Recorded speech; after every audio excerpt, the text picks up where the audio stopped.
Hello. Hello. What a frustrating game if you're a Michigan State fan. And welcome to the post-game show, the post-game reaction show. I don't really know what we want to call it, but I am Ryan from the Sports Carnage podcast. The link to our podcast, Facebook, can be found in this description right here. And if you're watching it on YouTube, you're obviously watching it on the Sports Carnage podcast YouTube channel, so subscribe if you haven't. And then the links to all of our podcasts and things like that will be down in the description below. So, as far as the Michigan State and Indiana game, again, very frustrating. A whole hell of a lot of penalties for Michigan State. I think maybe even before one of the final ones, they had like 11 penalties for 119 yards. See if that's what they finished with. Nope, 12 for 134. So they tacked on an extra 15-yard penalty at the end of the game for good measure. A lot of those penalties being defensive pass interference on what I personally felt like were a lot of ticky-tacky calls and plays where the receiver had initiated contact, and then Michigan State responded to it, and then we ended up getting flagged for it. Nevertheless, they prevailed, but one of the highest penalty games from a Michigan State team that I think I've ever seen. Again, 12 for 134. A lot of yellow laundry on the field. And just to kind of put it in perspective, we had more penalty yards than Payton Thorne had passing yards. He only had 126 yards compared to, again, the 134 in penalties, which is kind of a mind-blowing stat. And it's, highlights two things. One, again, just the amount of times that Michigan State was flagged, 12 times compared to the 4 for Indiana, and then how poor I thought Payton Thorne played today. He obviously had the 2 interceptions. The last one, which it almost ended up giving the game away, I thought was a really bad throw. Obviously he tried to go deep. He threw it short in the end zone and gave the ball right back to Indiana. And the first one, I actually thought it was a good throw. It was just a poor decision where it hit Trey Mosley right in the chest, bounced up in the air, and then Indiana was able to come down with it. But on his right side, on the outside, he had Jalen Naylor wide open on basically the same route, and it would have been an easy first down. Not that he made, again, a poor throw to Trey Mosley. I thought it was a bad decision, but a good throw. Yeah, the roughing the passer is a stupid penalty, but it's one that I think you see at both levels, college and the NFL, all the time now. Basically, any time that a guy comes down with his body weight on the quarterback, I'm just going to assume that they're going to throw the flag. I don't like the penalty because what do you really expect a defender to do? But when the play happened, I expected them to call the flag, and obviously, it's what happened. And then they flagged Connor Hayward for saying something, not even doing anything. But it looked like an Indiana player went down with like an injury or cramp, and Hayward said something, and then they threw a 15-yard flag on him as well. So again, a lot of Indiana dominated the time of possession, and I think a lot of that was due to them getting first downs from just from penalties. Their time of possession, I think they had the ball for let me see here, because what I was about to say didn't make any sense. It would have been more even, but it definitely wasn't. So 33 minutes compared to 33 and a half versus 26 and a half that Indiana had the ball for, which actually wasn't as bad as it was because I checked at the end of the third quarter, and Indiana had the ball for like a half hour or like 30 minutes compared to like 15 for what Michigan State did. So it evened out a bit in the fourth quarter, and that's where I think Michigan State, they didn't play really a good game of football at all, but I thought in the third quarter the second half really is probably when they played their best football, but they still made a ton of mistakes, right? They had the interception at the end, but Kenneth Walker, 3.7 yards per carry, didn't have a great game, but the offensive line in the first half was abysmal, probably the worst we've seen them play all year, and that's to me, that's where a majority of the time where Kenneth Walker was getting stuffed. And then in the second half, I thought he ran better, and I thought the offensive line just played better as a whole coming out of halftime. and then Michigan State was able to do a little bit more of what they wanted, throughout the game.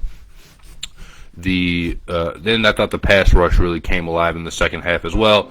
You saw on Indiana's last few drives where they could have gone down and taken the lead, but it seemed like it seemed like their quarterback was kind of running for his life, which was obviously really good, really good to see from a defense perspective. The last drive we had 2 sacks. Obviously, we had like the strip sack on one of the last drives. I think that was the one right before Payton threw that second interception. But Payton made arguably one of the biggest plays of the game as well with his catch when Michigan State tried that like double reverse pass where they had Tyler Hunt throwing the ball. He came down with a hell of a catch on the sideline, and then they rewarded Hunt for that throw. 2 or 3 plays later, on another a nice like fake reverse pass that Hunt was able to get wide open for a score. It says MSU was very fortunate that Michael Penix was out. Let me see this. Sorry about that. Then I'll get back to that. Very fortunate Michael Penix was out. The offense only moved the ball on trick plays and misdirection, and Tuttle was the 12th defender for MSU. Michael Penix is definitely better than Tuttle is, but Michael Penix has played like garbage this year. He has 7 interceptions in the games that obviously Indiana has played, and they hadn't played so many, and only 4 touchdown passes. So I know Tuttle threw 2 picks today, but with the way Penix had been playing this year, it's not like if he plays, you don't think Indiana's going to turn the ball over, because that's what that's what he's done all year. Although again, he's definitely better than Tuttle, and you feel you're more scared of Penix hurting you than Tuttle. But with the way Penix had been loose with the ball this year, I'm actually not sure how much different the game would have gone. Again, only because if you're going to kind of point to like something where Michigan State got fortunate with, they did have the 3 turnovers, the strip sack fumble, and then the 2 interceptions. But if Penix is just going to give you the ball anyway, I think that part is kind of a wash. Said a win is a win. Go into the bye week, rest up, and get ready for a top 10 showdown in East Lansing. Offense wasn't clicking today, and Indiana's defense came to play. Yeah, I don't think Indiana's defense is horrible. I don't think they're great. I just don't think they're as bad as some of the old Indiana defenses that we've seen, where they were just basically, like a sieve on that end of the field. Yeah, a win's a win. Survive in advance. Right now, you're 7-0 going into the bye week, and then the bye week obviously leads into the Michigan game. And if you were going to take any type of silver lining out of this game, Michigan State did have their backs against the ropes. They were down at halftime, and they made some even critical mistakes in the second half where Indiana could have came back and took the lead, but the defense really stepped up, and in the first half they stepped up obviously by not allowing any touchdowns. They allowed a lot of yards, but they were able to kind of pin down when it mattered in the red zone. And then in the second half, again, I just thought they had a better pass rush, even with all the penalties that went against them. Now, I think there's a fair bit of adversity for Michigan State in this game, even if, they weren't trailing as much as, I guess, the word adversity would probably suggest. But I think they did have to play through a lot, and I think eventually, in the long run, that will help your football team. And, you won, but there's just so many things to clean up as well, and you'd rather get out of a win with some lessons than, learn the lessons in a loss. I may get a lot of hate for saying this, but I don't care. Michigan State does not deserve to be ranked over Michigan in this week top 25 poll. Well, they're not, so yes, I understand Michigan is on a bye week, but still that was one of the worst performances I've seen by Michigan State all year. Yeah, it was one of their worst performances, but they don't really have a lot of bad ones. They only have 2 bad ones really to look at. This game and the Nebraska game. But same thing with Michigan. Michigan didn't really have so many bad performances, except for Rutgers and Nebraska. But I don't think they're going to be ranked over Michigan. Michigan is, 8th or something, and Michigan State is 10th, and I don't think this win is going to push Michigan State up to 7th, and I don't think Michigan's going to sit there on a bye week and lose any of their positioning. So, if anything, I guess Michigan State moves up to 9. I don't think anybody significant had lost today yet. I know it's only the first, obviously the first slate of games, and that can always change, but I'd expect these teams to be ranked right around where they're at when the poll comes out. Michigan will win with their rushing ability and how they rush the quarterback. I think Michigan State's going to win, but obviously I'm a Michigan State fan. If Michigan State's offensive line plays like they played in the first half, then Michigan should have a field day. I don't think the offensive line is that bad and as bad as we saw in the first half, and I think Michigan State can rush the passer, well as well. So I think Michigan's going to have to, adjust for that, and I think each team has different strengths and weaknesses that the other, might be able to exploit. Michigan State's weakness is obviously in the secondary. I'm not sure still how much Michigan can exploit that, but they also have a weakness on the offensive line, which I think Michigan should be able to have, some success with. I don't know that they'll sack Payton Thorne 6 or 7 times, and it'd be, like one of the performances you saw when, Devin Gardner or Denard Robinson was quarterback or something like that. But it is a concern heading into the Michigan game, how this offensive line will hold up. I'm trying to find the sack numbers, for this game, and for some reason, ESPN is not going to give them to me. Receiving, I don't see any defensive stats.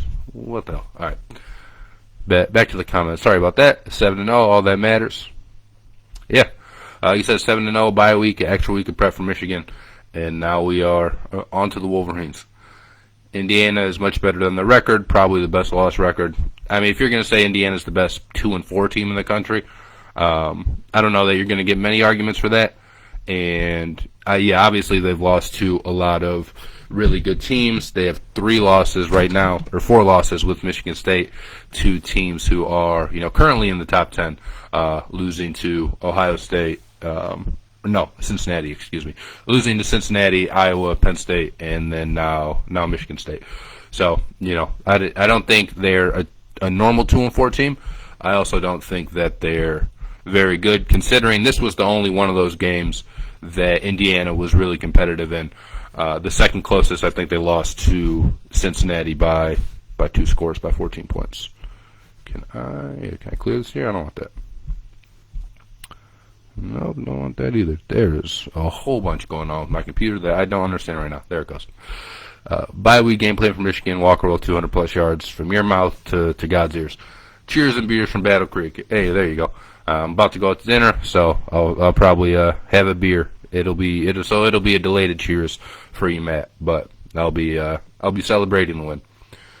Not to mention Indiana was fresh off a bye this week as well. They were, and I thought you saw that on their opening drive, where they went down and they're able to move the ball. Thankfully, they only got a field goal. It might be a different game if that's not the case. Because on their 1 touchdown, remember, they did go for 2 to try and tie it up 17-17, and they didn't get it. But yeah, on their first drive, they moved the ball really well. Obviously, there's scripted plays at that point, so that's usually when you'll see teams move the ball, because those are the plays that they've been practicing all week and try and get an early score. And thankfully, the defense was able to shut that down in the red zone and only give up 3 there, which, again, big, we got really big plays, honestly. And we had some other big plays that got called back. We had a punt that pinned Indiana in inside the 5, but it got called back due to an illegal formation. We punted again, and they were basically at the 20. I think they started at the 19 or something. And then they went down. I think they went down and scored a field goal on that possession as well. They can't keep waiting until halftime to adjust in these games. Yeah, it seemed like they were pretty stubborn in the first half with what they wanted to do, and obviously it didn't work for them. They didn't score on offense in the first half. They had the pick six from Holiday. But yeah, they didn't score on offense in the first half, and it seemed like they were being pretty stubborn in what they wanted to run. And then again, some of the clock management stuff in the first half I thought was pretty bizarre. I didn't like not challenging the Indiana first down, or I'm sorry, no, the Jalen Naylor non-catch where it was like 3rd and 8, and he caught it, and maybe he didn't get the first down, but it would have been like 4th and inches. I thought we should challenge that because I thought he caught it. And then there was there was a first down, I think it was in the second half, that Indiana got. And I didn't think it was a first down, and I thought we could have challenged that as well. And we didn't challenge either plays, and it didn't end up costing us in the end. But those are the type of plays that I wish the coaching staff would handle better. But that, again, that's just one man's opinion, I guess. MSU's offense sucks. The defense is solid. The offense doesn't suck, but they didn't have a good game today. One of the things, again, we talked about the penalties, but some of the most costly penalties weren't even like the pass interferences. Michigan State, I think back-to-back drives came out and had like first snap penalties. So instead of 1st and 10, it's 1st and 15, which is way harder because even if you put it in perspective, right, if you're at 1st and 10, you gain 5 yards, you're already halfway down to, a fresh set of downs. 2nd and 5, you're feeling pretty good. If you're at 1st and 15 and you gain 5 yards, now you're at 2nd and 10, and it's basically like you just threw an incomplete pass on first down, and you're not really excited about it at all because you still have to go. Sean said, what happened to the run game? Let me plug my laptop in because I think it's about to die. I'll be right back.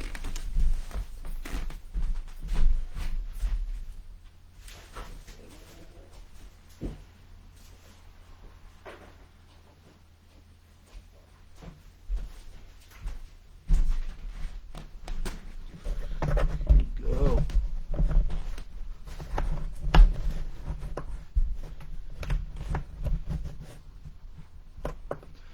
What the hell is not working?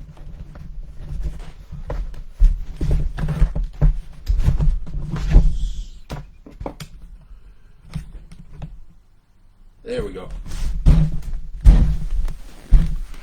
Sorry about that. We're back with a freshly plugged in laptop. So I thought what happened to the running game was the offensive line in the first half was really bad, and it didn't give any running lanes for the running backs, for Payton Thorne when he would try and scramble. But overall, the running game, I thought in the second half it did way better. I thought you saw some Payton Thorne runs where he was able to shake loose on some design runs, and then Kenneth Walker. I don't have like first and second half splits in front of me, but I thought in the second half he probably averaged closer to like 4.5 yards a carry, which was kind of a direct opposite of the first half. Again, they didn't run the ball great, but I thought in the second half, that is one of the adjustments that they made, and it worked for them basically. But yeah, I thought the offensive line played way better in the second half, and along with a couple other things, that's probably one of the things that that led to Michigan State, getting the win. Again, the defense, buckling down. Obviously, the turnovers helped. And I think, this was a kind of a total team effort in terms of getting a win where you can't really just point to one thing and say, like, that's what got it done, right? If you're going to name anything, it's probably the red zone defense. But obviously in other games when you had Kenneth Walker going for 200 yards or one of our receivers going for 200 yards, it was, obviously, hey, the big plays, that's what really led us to breaking the game wide open.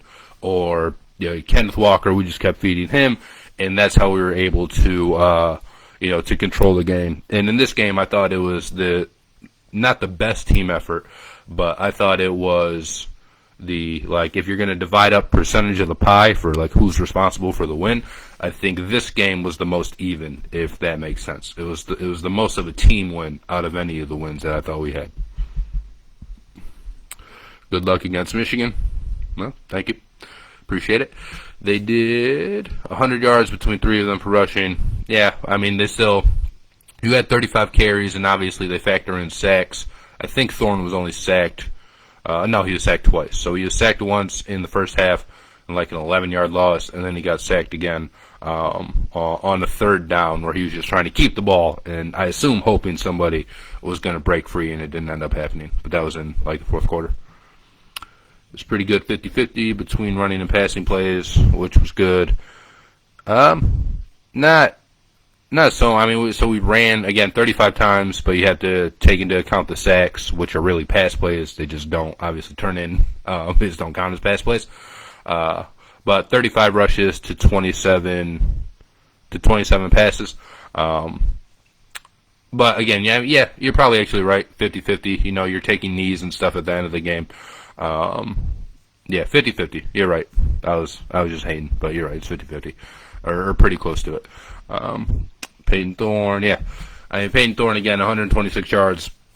Not a very good game, but in his defense, you know, he did have a really nice throw to Reed where Reed just dropped it, and it was probably a touchdown. I think that was in the first quarter. And then, again, one of his interceptions, I felt like Mosley should have caught it. I still don't think it was a great decision by Thorne, but it was a ball that should have been caught that ended up, you know, bouncing in the air. So if those couple things go differently, I think his numbers look way different. He probably is closer to like 180-ish yards and 2 touchdowns instead of 1 interception, or instead of 2 interceptions, he has, you know, 2 touchdowns in 1 pick as opposed to the opposite. But those those things obviously happen, and you're never going to really play like a perfect game of football. You're always going to have tip passes and things like that. You're not always going to drop a touchdown, which hurt. And then I thought Reed dropped another one, which was a screen, so you know you're not going to count a touchdown on it. But it looked like that Reed had some space in front of him, but he just dropped the screen. But I guess to be fair, again, in a mark against Payton Thorne, he had an underthrown ball to Naylor, like a deep ball that probably should have been picked. That wasn't, and I believe that was in the first quarter as well. To me, his struggles, it seemed like he was having trouble throwing in the wind. This was probably the worst like weather game, maybe, that Michigan State had to deal with, unless there was just like a downpour that I'm forgetting. Because I think they played in the rain too. But I think this was windier maybe than any other game, and I think he had trouble adjusting to that.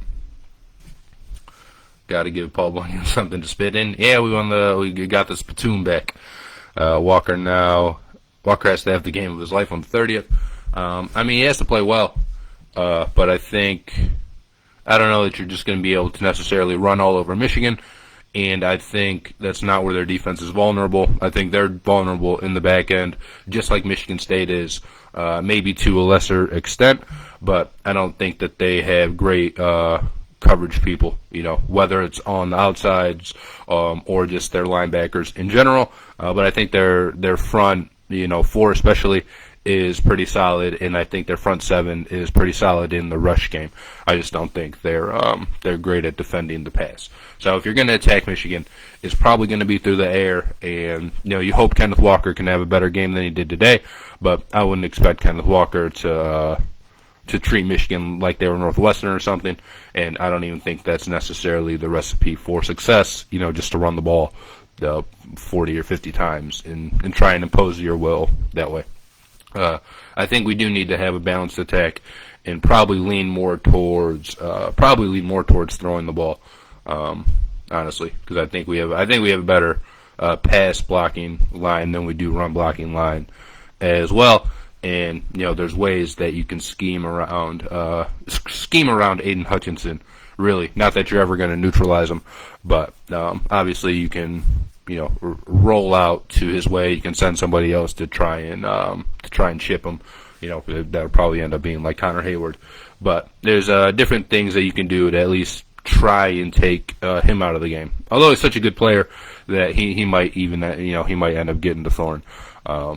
Still. But, you know, Michigan State isn't just going to play him one-on-one, and I think where they need to attack Michigan, again, is going to be in coverage and not necessarily just trying to make it the Kenneth Walker show.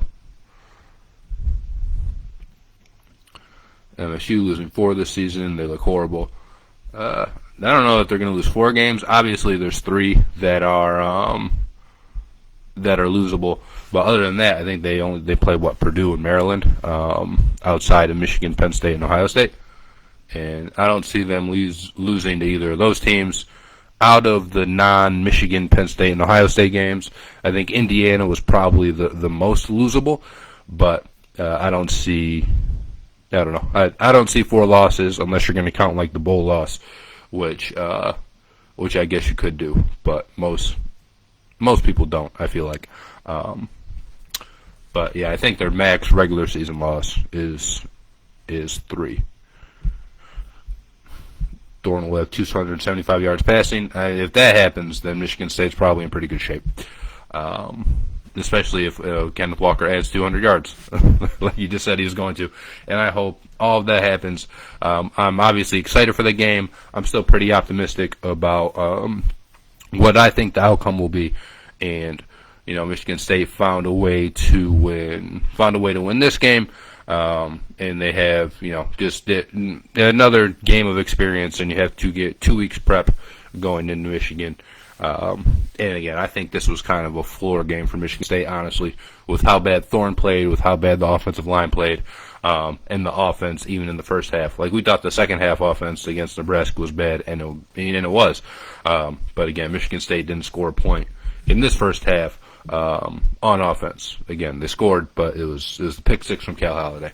So, get one of your worst performances out of the way, and hopefully you bounce back off of the bye week with one of your best performances as well. I don't think that they'll have 2 games like this in a row. But those are my thoughts. If you guys want to hear any rumors about Tucker leaving MSU, no, was it Bruce Feldman came and said that there are people in LSU at LSU who are pretty intrigued with Tucker if they move on away from Edo, but it's not. I guess it's a rumor, but nothing from Tucker's end. Just that they're interested in Tucker, and if you're a team looking for a coach, why wouldn't you be interested in Mel Tucker, seeing what he just did at Michigan State in 2 years, the first year being a COVID year, and now 7-0 in the top 10. If you were a big job, you'd have to be pretty dumb not to look at Mel Tucker. He might not be like your first option. Again, if you can get Urban Meyer or something, you'd opt for that. But there's only one Urban Meyer, and everybody that needs a coach isn't going to be able to hire him. So I do suspect that you'll probably hear Mel Tucker's name thrown around. And I guess we'll just see what happens then. But he's our coach for right now. And again, if Tucker leaves, it's probably because he did a pretty good job here, because nobody wants to hire a bum coach. So thank him for his time, I guess. Good, so Michigan can give him their first loss. Go Blue. There you go. If they beat them, it'll certainly be their first loss. And Northwestern, and Michigan still only has Northwestern on the schedule before they come to East Lansing. And you would expect Michigan to beat Northwestern, but Northwestern beat Rutgers today by worse than Michigan did. So who knows? Except Northwestern's pretty bad. I expect both teams will be 7-0, but that's why you play the games, right? So that's really all we have. Again, I'm gonna go eat and celebrate the victory. My name once again is Ryan. I'm from the Sports Carnage podcast. Check out our Facebook page in the description here. We dropped the podcast yesterday, so you guys can listen to that. Surprise, surprise, we were fighting about Michigan and Michigan State. So if you want to hear more thoughts on that, it ties really well to kind of the last bit of this conversation that we were having here. And then if you're on YouTube afterwards, all of our links are in the description below. If you guys didn't know we had a YouTube because you came in here late and you wanted to watch the whole thing, then, watch us on YouTube. Sports Carnage on YouTube, and then subscribe there, and then you'll get all these videos after they appear on Facebook. A half hour or so later, they'll appear on your YouTube feed, in your little subscription bell. It'll just show up on your phone, really. But yeah, check out the podcast too on Spotify, on Podbean, on Apple Podcasts, where we talk about more than just college football. We talk about professional football. NBA is starting up. The MLB playoffs coming around not coming around the corner. They're here. One of the games I think is about to have their first pitch. So whatever you guys are interested in, we got a pretty wide array of topics, and it's a fun time for me at least. So hopefully it's a fun time for you listening as well. But that is it. Ryan from Sports Carnage. I'll be back tomorrow for the Lions game. And when they take on the Bengals, we'll be doing the same thing. I'll probably be in a blue hat and maybe a blue shirt instead of a green hat and a green shirt, but you'll still know it's me. So thank you guys so much for joining me, and have a good rest of your day. Be safe.